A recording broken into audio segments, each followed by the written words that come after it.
daming tuna. There's more tuna in Jensan. Totoo po ba yun? Yes. Tuna capital of our country. Kaya naman po, umaga, tanghali, hapon, lahat po ng kinain ko, tuna.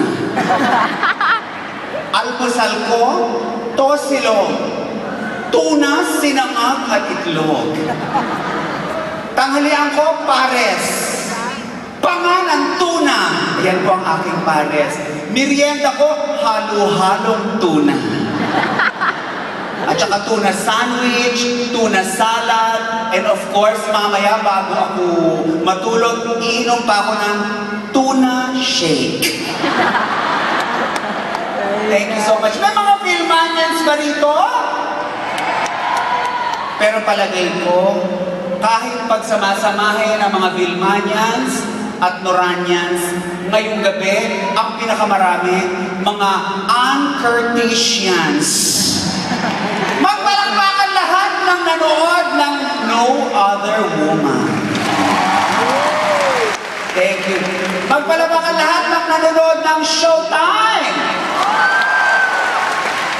Feeling ko nga mga kaibigan, pwede ko na siyang i-nominate na National Artist.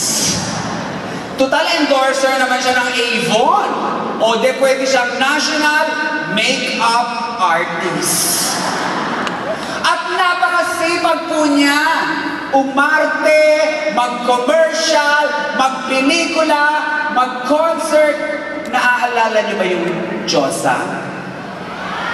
Di ba yung Diyosa? Ano-ano ang mga ginampanan niyang papel sa Diyosa? Kabayo, isda, ibon. Pwede siyang national animal. At napakasipag po. Napakasipag. Para po, di ba parang ano ba yung masipag na animal? Kalabaw.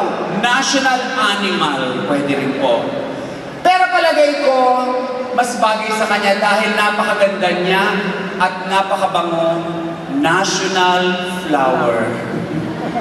Kaya sana po, patuloy ang inyong pagsuporta kay Ann. Lagi niyo po sanang tatangkilikin ang kanya pong mga concerts. At muli po, nagpapasalamat kami sa napakainit na pagtanggap sa amin ng Jensan. Palakpakan naman natin ng Jensan. Thank you so much.